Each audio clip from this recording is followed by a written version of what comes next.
विश्व युद्ध की संभावनाओं के बीच में हम अपना मंथली रिकैप का एक और एपिसोड लेके आ चुके हैं। तो इस बार फरवरी का पूरा महीना जा चुका है और मैंने काफी सारे एनिमेस देखे हैं जिसके बारे में मैं बहुत अच्छे से बात करना चाहूंगा। तो पहले अपने जुजुत्सु काइसेन से ही शुरू कर लेते हैं। तो जुजुत्सु काइसेन के पिछले महीने 4 एपिसोड रिलीज हुए थे, जिसमें एक तो भाई रिकैप एपिसोड ही था और पहले 2 एपिसोड तो हकारी को मनाने में ही जाते हैं, जिसमें मेगुमी वर्सेस वो क्या नाम होता है, मुझे नाम ठीक से याद है, पर उसकी फाइट होती है और उसमें उसकी पावर्स जो भाई दिखाई है मेगुमी जो अच्छे से हैंडल करता है। और फिर हकारी और यूजी की फाइट भी जो दिखाते हैं भाई बहुत बहुत मस्त थी। हकारी को मनाने का सिर्फ इतना ही काफी था कि मेगुमी भाई शेन क्लैन का हेड बन चुका है, पर फिर भी जो फाइट थी काफी मस्त थी।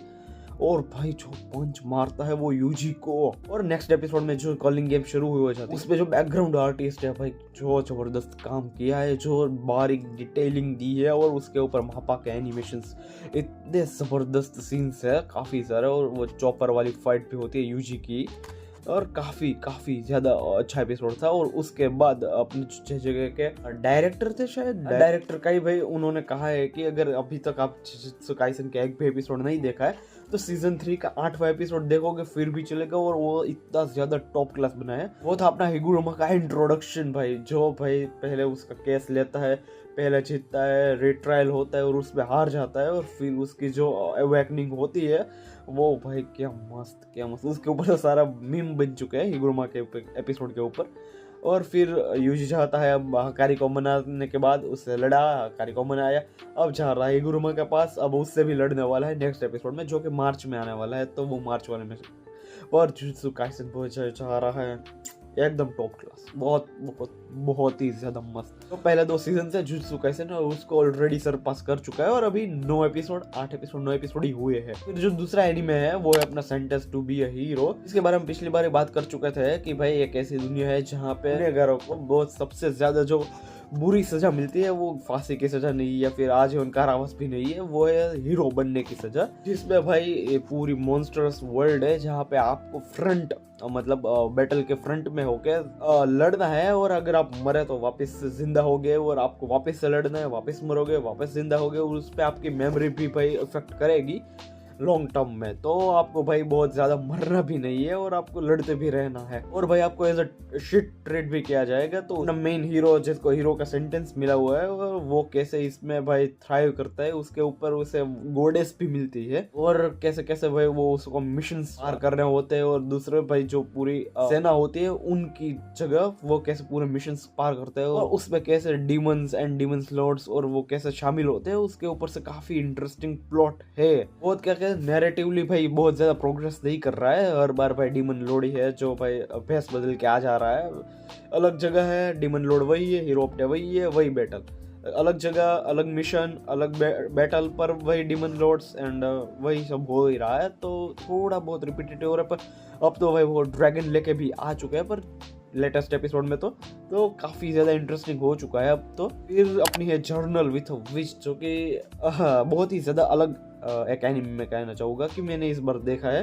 तो भाई अपने मेन कैरेक्टर 15 साल की लड़की जिसकी मम्मी पापा दोनों गुजर चुके हैं और अब उसको और उसके मासी के साथ रहना चाहना हुआ है। और उसकी मासी भाई बहुत ही अलग, मतलब ये अपनी एक्सट्रोवर्ट है, आउटगोइंग है, जिसे बातें करना पसंद है, अकेले रहना बिल्कुल नहीं पसंद है। और दूसरी तरफ उसकी मासी जो कि नोवेलिस्ट है, जो भाई पूरा दिन लिखती रहती है अकेली पूरे रूम में, जिसके बहुत सारे दोस्त नहीं है, जो इंट्रोवर्ट है। और उन दोनों के बीच में कैसे बॉन्डिंग होती है, उसके पास अपना खुद का अच्छा फ्लैट भी नहीं है, एक रूम में ही दोनों रहते हैं। वहाँ पे ये इस साइड वो लिख रही, इस साइड वो सो रही है, इसी पूरी एक रूम के अंदर रह रहे हैं। और दोनों की कैसी बॉन्डिंग हो रही है, कैसे वो ये अपना ट्रॉमा हील कर रही है, ऐसा जो कि 15 साल की लड़की है। और कैसे स्कूल ये अपनी मासी के साथ रहना और जो सारी चीज़ है वो कैसे सॉर्ट आउट करती जाती है। तो उसके ऊपर काफ़ी ज़्यादा slice of life coming of age type का एनीमे है।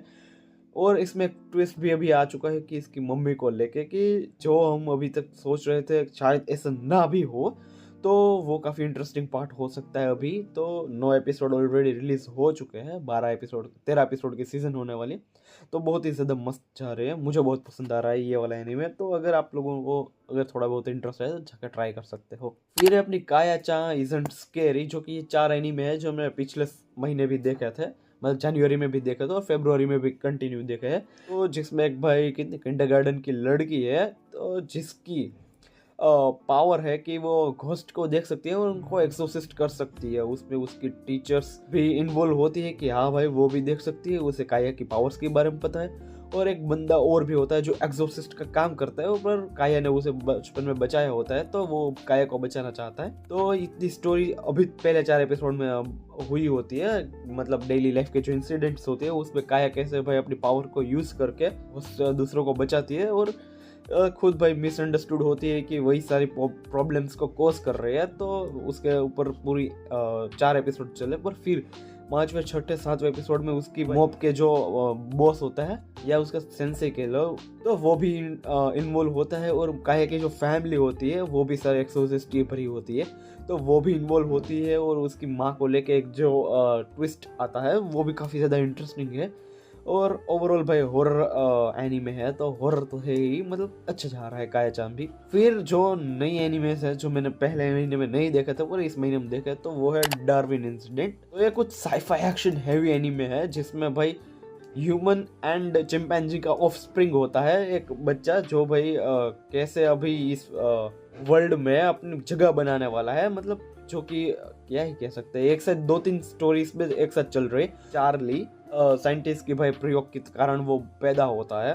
और ये एनीमे एक इंटरेस्टिंग पार्ट ये है कि ये इसमें एक साथ 2-3 स्टोरी एक साथ चल रही होती है। तो पहली तो अपनी ये हो गई चार्ली वाली कि हाँ भाई वो कैसे भाई बड़ा हो रहा है और उसके जो फोस्टर पेरेंट्स है, मतलब जिन्होंने उसे गोद लिया है, एक साइंटिस्ट है और एक लॉयर है, ऐसे ही कुछ था शायद। हाँ, साइंटिस्ट है, एक लॉयर है। वो कैसे उसे बड़ा कर रहा है, कैसे उसके साथ बॉन्ड बना रहा है, कैसे उसकी भाई लाइफ में रोल निभा रहा है कि पेरेंट्स का, कि कितना इंपॉर्टेंट है पेरेंट्स का रोल। भले ही वो चिंपैंजी और ह्यूमन का ऑफस्प्रिंग हो, पर पेरेंट्स का रोल कितना इंपॉर्टेंट होता है उसके ऊपर है। दूसरा कि ये वेस्ट में बेस्ड है, मतलब अमेरिका यूएस में ही होगा शायद, पर ये जापान में नहीं है। तो भाई वहाँ पे तो भाई मीट है, सब है ही खाना। और इसमें है भाई वीगन, बोलना भी अलाउड है या नहीं पता, वीगन टेररिस्ट जो मीट खाने वाले होते हैं उनके ऊपर भाई अटैक करते रहते हैं। और उसके ऊपर भाई एक्सपेरिमेंट किया था और चार्ली का जन्म दिया था वही कंपनी का लोगो रखते हैं। मतलब उन्हीं में से कुछ साइंटिस्ट या कुछ लोग हो गए जो ये टेररिस्ट अटैक करवा रहे हैं वीगन होने के नाम पे। अब अपना चार्ली और उसके फैमिली और वो सब तो भाई कैसे विगन ही है सारे लोग, तो वो कैसे इनमें इन्वॉल्व होते हैं। चार्ली के ऊपर भाई जो पॉलिटिकल प्रेशर्स होते हैं, मतलब भाई अपने जाति का एकलौता है और वो कैसे भाई इस सारी सिचुएशन में भाई को भाई पाता है। मतलब टेररिस्ट में भी उसका नाम आ रहा है और सब लोग उसको लिंक भी उसके साथ करने लगे हैं। तो वो कैसे अपनी जगह बनाए रखता है, अपनी सैनिटी बनाए रखता है, तो उसके ऊपर है। और इसमें जो फिलोसॉफी भी डालने की ट्राई करते हैं कि एनिमल लाइफ कितनी इंपॉर्टेंट है और विगन जाना क्यों ज़रूरी है। तो काइंड ऑफ प्रोपेगेंडा भी फील होता है कि वो विगन का प्रोपेगेंडा आपको फिट कर रहा है कि कैरेक्टर्स की बातचीत के दौरान भाई ये हो गए बात कर रहे हैं कि हाँ तो चार्ली है और दूसरे कोई है जो भाई मीट खाते हैं। तो वो उसको एक सवाल पूछता है, चार्ली उसको आंसर देता है, तो वो उसको और सवाल पूछते हैं। मतलब चाहते हैं काफ़ी ज़्यादा फिलोसॉफिकल पोएटिकल होने की कोशिश करते हैं, पर होता है ना कि क्वाइट देयर नहीं है। वो अभी भी स्पून फीडिंग जैसी की हो रही है भाई, बिल्कुल स्पून फीडिंग, आपके मुंह में चम्मच दे रहे ये ले ये खा। मतलब मेरे लिए वो नहीं है, पर काफ़ी ज़्यादा अच्छा चाह रहा है। बाकी से जो पॉलिटिकल पार्ट है, जो टेररिस्ट वाला पार्ट है और जो कैसे अपना भाई चार्ली सब में रहता है खुद को, वो काफ़ी ज़्यादा इंटरेस्टिंग पार्ट है जो मुझे बनाए रखा है अभी तक। और एनिमेशन पर बहुत ही ज़्यादा घटिया है, बहुत ही ज़्यादा घटिया एनिमेशन है इसके। तो ओवरऑल तो काफ़ी ज़्यादा ओके से थोड़ा ऊपर और गो फॉर इट के बीच में जा रही है। फिर जो दूसरा एनिमे में पिछले साल देखा, तो ये सारे भाई एक्शन या फिर स्लाइस ऑफ लाइफ हो गया, हॉरर भी हो गया। तो रोम कॉम एक नहीं था तो मैंने वो भी ऐड कर दिया। You and I R polar opposite करके एक एनिमे रिलीज हुआ है। अपनी मेन कैरेक्टर अपनी भाई लड़की है जिसके पर्सपेक्टिव से पूरी स्टोरी दिखाई गई है, जो काफ़ी ज़्यादा एक्सट्रोवर्ट है, आउटगोइंग है, जिससे पूरे दिन बातें करना ज़्यादा पसंद है। बहुत सारे उसके दोस्त हैं और क्या कह सकते हो, पूरी कलरफुल पर्सनालिटी है उसकी। मतलब रेनबो वाले ने वो कलरफुल पर्सनालिटी है उसकी। और काफ़ी ज़्यादा क्या कह सकते हैं, एयर हेड के दो आप उसे, तो उस प्रकार की लड़की है। और उसके जो लव इंटरेस्ट है तो वो है अपना टानी, जो बहुत ही ज़्यादा इंट्रोवर्ट है, जिसके दोस्त नहीं है, सिर्फ पढ़ाकू भाई, नर्ड एकदम पूरा। अपनी जनरली भाई जो रोम कॉम की स्टोरी होती है वही है, पर जो इसकी एडिट्स है, जो इसकी कॉमेडी है, वो काफ़ी ज़्यादा इसे अलग बनाती है काफ़ी सारे एनिमे से। जो एडिट्स है इसकी एडिटिंग मतलब जो एनिमे की, वो काफ़ी हद तक मुझे कागुया समाज अच्छी लगी। मतलब हर कुछ होते रहता है, कुछ ना कुछ ऐसे एडिट आ जाते, कुछ कॉमेडी आ जाती है, कुछ ऐसा हो ही जाता है स्क्रीन के जिससे आपका अटेंशन लूज नहीं होने देता। तो एपिसोड कब शुरू हुआ कब ख़त्म हुआ पता नहीं रहता है, इतना अच्छे से इन्होंने भाई मस्त फिट किया है और जो देखने भी काफ़ी ज़्यादा अच्छा है। तो भाई इन दोनों की कैसी केमिस्ट्री बैठती है, जो भाई टानी जो कि अपना मेन हीरो का, जिसे बोलना भी पसंद नहीं है। दूसरे कैरेक्टर्स होते हैं जिसमें जनरली एनिमेस में तो कैरेक्टर इंट्रोवर्ट्स तो होते हैं, पर भाई अपने मेन हीरोइन के साथ बातचीत करते रहते हैं, वैसा भी होता है। पर इसमें तो भाई मतलब दोनों साथ में होते हैं, डेट पे होते हैं, कुछ भी हो रहा है, मतलब अपने मेन हीरो के 2 से 3 डायलॉग, उससे ज़्यादा कुछ नहीं, और पूरे टाइम बस अपनी मेन सुजुकी बोलती रहती है और पूरी भाई जो कन्वर्सेशन है उसे शुरू रखती है। तो सुजुकी की ये पहली रिलेशनशिप रहती है, उधर टानी की भी पहली रिलेशनशिप होती है। तो वे कैसे सब दोनों सॉर्ट आउट करते हैं, क्योंकि दोनों भाई पोलर ऑपोजिट है जैसे कि नाम बताया, तो वो कैसे दोनों सॉर्ट आउट करते हैं और अपने भाई बॉन्डिंग को बढ़ाते हैं। और उसमें एक मेन पॉइंट है कि इसमें जो साइड कैरेक्टर्स हैं उनको कैरेक्टर्स दिए है, उनको स्टोरी दी है, उनको उन सबका पास्ट आर्क भी दिया है, जो देखने में काफ़ी ज़्यादा इंटरेस्टिंग रहता है। और मुझे भाई पर्सनली ये ज़्यादा पसंद आया कि उन्होंने साइड कैरेक्टर्स को भी स्टोरी दी है, उनका पास्ट दिया है, तो मुझे बहुत ज़्यादा पसंद आया। तो रोम कॉम है भाई, आप क्या ही एक उम्मीदें लगा सकते हैं। तो रोम कॉम है, अच्छा रोम कॉम है, गो फॉर इट है, जाओ जाके देख सकते हो। फिर जो 2 एनीमे मैं पिछली बार देखे थे पर मैं काउंट करना भूल गया था, तो मैं उनको भी इस बार गिन रहा हूँ, जो कि ऐसे तो फॉल एनीमे है, मतलब फॉल में रिलीज हुए थे, पर उनकी जो कोर 2 थी या फिर कंटिन्यूशन है जो विंटर में भी रिलीज हो रहे हैं उनके एपिसोड, तो उसमें से एक ग्नोसिया अमंग अस बट एनीमे में। तो इसमें जो भाई इम्पोस्टर होता है उसकी जो ग्नोसिया होते हैं, शिप में भाई 8-9 लोग फंसे हुए और कैसे ग्नोसिया को भाई पहचानते हैं, और उसके ऊपर पूरी स्टोरी है। तो यूरी है जो उसके साथ साथ टाइम लूप भी कर रहे हैं, अगर वो फेल हुई टाइम लूप हो गया, अगर वो सक्सेसफुल फिर भी टाइम लूप होने वाला है। हर बार कुछ अलग कैरेक्टर्स हो रहे हैं, अलग सिचुएशंस हो रही है, अलग ग्नोसिया के भाई इफेक्टिव्स हो रहे हैं कि इस बार 1 है, इस बार 2 है, इस बार 3 है, और उसके ऊपर भी थोड़ी थोड़ी सिचुएशन अलग होती जाती है। तो देखने में काफ़ी ज़्यादा इंटरेस्टिंग है। पर उसके ऊपर ये जो लूप वाला पार्ट है वो पहले 15 एपिसोड तक तो इतने ज़्यादा इम्पोर्टेंट नहीं रहता, पर उसके बाद से जो इन्होंने इम्पोर्टेंस बनाई है, मतलब जो सर्वाइवल एनिमे के ऊपर स्टार्ट किया था उसके ऊपर भी पूरा साईफाई के ऊपर ही चले गए, तो मुझे काफ़ी ज़्यादा ये अच्छा लग रहा है अभी। और साईफाई से अब तो पूरा माइंड फक ही जा रहा है, तो मुझे बहुत ज़्यादा इंटरेस्टिंग लग रहा है।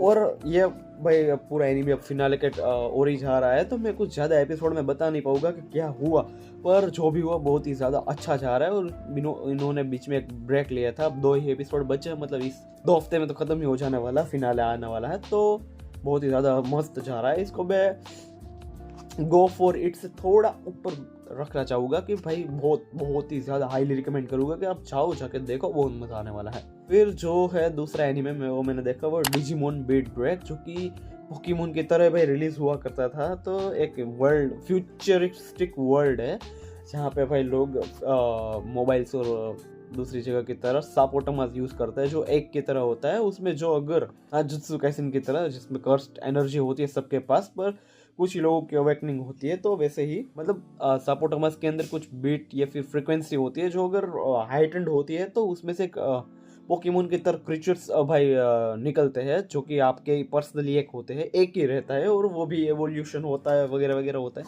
डिजिमोन कहते हैं, सापोटामास में से निकलते हैं।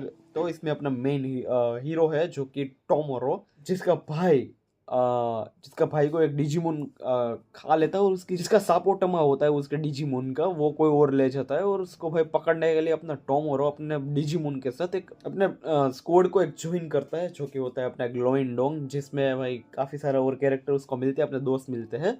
और उनके साथ साथ ये जो डेली लाइफ के जो मिशंस वो करते हैं भाई, कि डिजिमोन को लेकर ही होते हैं सारे के सारे, तो वो कैसे निपटाते हैं वो वगैरह वगैरह, मतलब जो पोकेमोन में होता है कि एडवेंचर के ऊपर निकले हैं, और मिशंस तो नहीं कह सकते, मतलब पोकेमोन्स की फाइट होती है, तो इसमें डिजिमोन्स की फाइट होती रहती है, और उसके ऊपर भाई तो बस वैसा एक टाइप का एनीमे है जो कि काफ़ी ज़्यादा मुझे डेटेड अब तो लग रहा है कि अब स्टोरी के हिसाब से उनको थोड़े बहुत प्रोग्रेस कर देनी चाहिए, क्योंकि 21 एपिसोड ऑलरेडी रिलीज हो चुके हैं और 56 एपिसोड इस बार होने वाले हैं, मतलब अक्टूबर नवंबर तक चलने वाला है। बहुत ही ज़्यादा मिड में कहूँगा कि मुझे इतना ज़्यादा इंटरेस्टिंग लगा नहीं पर्सनली, बहुत ही ज़्यादा कार्टूनिश सा मुझे लगने लगा है अब तो, क्योंकि भाई मैं इसको ख़त्म करने के लिए अब देख रहा हूँ, मुझे इतना ज़्यादा पर्सनली इंटरेस्ट नहीं रहा है। तो अगर आपको भाई इंटरेस्ट हो कि हाँ भाई पोकेमोन जैसा मुझे कुछ देखना है जो नॉस्टैल्जिया के टाइप लगे और बहुत ही ज़्यादा स्टोरी हैवी ना हो, एक्शन भी, और तो ही इसे एनिमेट कर रहा है भाई ड्रैगन बॉल वाला, वन पीस वाला, तो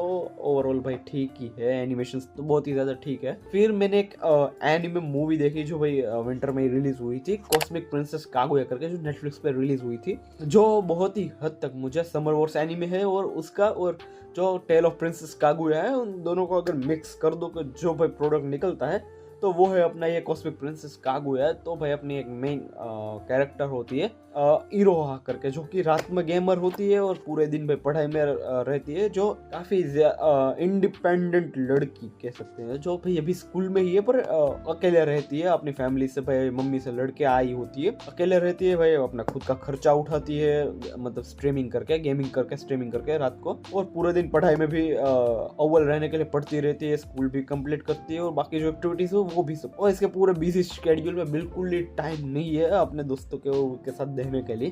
पर एक दिन उसे भाई पिलर्स में से मिल जाती है अपनी कागुया, जो कि अपनी भाई जापान की पूरी जो क्या फोकलोर है या फिर फेरी टेल है, क्या कह सकते हैं आप उसे, तो भाई जिसमें अपने बाम्बू के अंदर, बाम्बू का जो ये पार्ट होता है, क्या कह सकते हैं उसे, उसमें से एक छोटी बच्ची मिलती है जो होती है कागुया, और वो बड़ी होती है, फिर उसको भाई मून वाले लोग लेने आते हैं, तो उसकी पूरी कमिंग ऑफ एज टाइप की पूरी एक टेल है, तो उसको भाई इन्होंने मॉडर्न एरा में सेट कर दिया है। तो भाई ये अपनी इरोहा एक दिन जा रही है, तो उसे भाई लाइट के पोल में, मतलब जो भाई स्ट्रीट लाइट होती है उसके पोल के अंदर कागुया मिलती है, मतलब छोटी बच्ची मिलती है जिसको घर लाती है, और 2 दिन में 3 दिन में तो भाई उसकी जितनी बड़ी हो जाती है, और खर्चे उठ नहीं रहे होते हैं दोनों लड़कों के, और टाइम भी नहीं मैनेज हो रहा है, तो वो भी गेमिंग करने लगती है, और उसमें उसके अंदर, अब गेम के अंदर भाई वो कैरेक्टर्स के जो इवेंट्स होते हैं, तो उसकी याचियो करके एक कैरेक्टर होती है, बस थोड़ी बहुत माइंड फक मेरा इसमें हो गया था, जो कागुया पास में से आई होती है वही याचियो होती है, और वही इस टाइम में होती है, तो वही कागुया होती है, इस सब में नहीं पड़ता। तो भाई समर वॉर्स की तरह इसमें पूरी भाई एनिमे में गेमिंग है, गेमिंग के अंदर फाइट है, और बहुत ही ज़्यादा क्या कहते हैं डिटेल्ड एनिमेशन से, बहुत ही अभी तक मैं जितने एनिमेशन देखे तो जुत्सु काइसन और कागुया को मैं बराबरी पे रखना चाहूँगा, इतने अच्छे एनिमेशन से है इसके। और फिर भाई मून के लोग आते हैं, पर गेमिंग में लेने आते हैं, गेम के अंदर लेने आते हैं मून के लोग, तो उनसे कैसे कागुया को बचाते हैं, पर फिर भी भाई कागुया को लेके चले जाते हैं, और फिर वापस आते हैं और कागुया को मून से लेके वापस आते हैं, तो उसके ऊपर पूरा भाई मूवी है, और भाई कागुया की ओरिजिन भी दिखाते हैं कि वो कैसे भाई मून से धरती पे आई, और कैसे इतने टाइम हो गया, और कैसे वो याचियो बनी, तो उसके ऊपर भाई पूरी मूवी है। तो मैं उसको भाई गो फॉर इट के थोड़ा नीचे और टाइम पास के थोड़ा ऊपर रखना चाहूँगा, क्योंकि मैं समर वॉर्स और टेल ऑफ प्रिंसेस कागुया दोनों देख रखे हैं, तो मुझे समझ आ रहा था कि ये लोग कहाँ जा रहे हैं, क्या होने वाला है नेक्स्ट अब, तो मेरे लिए कुछ नया था नहीं। तो अगर आप लोगों ने इन दोनों एनिमेस में कुछ नहीं देखा है तो आपके लिए काफ़ी ज़्यादा बेहतरीन ये मूवी जाने वाली है, क्योंकि एनिमेशन वाइज तो बहुत ही ज़्यादा टॉप क्लास है। तो यही थे मेरे फरवरी की पूरी वॉच लिस्ट, मतलब मैंने दूसरे एनिमेस भी देखे हैं जो मैं अभी इसमें नहीं, मतलब जो नेक्स्ट एपिसोड आने वाला है उसमें काउंट करूँगा कि विंटर्स में मैंने कौन कौन से एनिमेस देखे। ये तो मंथली रिकैप हो गया कि मंथली मैंने कौन कौन से देखा, मतलब रिलीज हुए कौन कौन से, तो नेक्स्ट में मैं बहुत सारा कवर करने वाला हूँ, तो उसमें बने रहना। और ओवरऑल हम एनीमे के फिनालेस की भी बात करने वाले हैं कि फिनालेस में क्या हुआ और ओवरऑल एनीमे कैसा था, तो एपिसोड थोड़ा लंबा होगा वो वाला। तो हाँ, मार्च अब शुरू हो गया है, और मिलते हैं नेक्स्ट एपिसोड में। तब तक के लिए देखते रहे एनिवर्स, और विंटर्स में आप कौन कौन से एनिमेस देख रहे हैं वो ज़रूर से लिस्ट आउट करना, और देखते मिलते हैं भाई, बाय।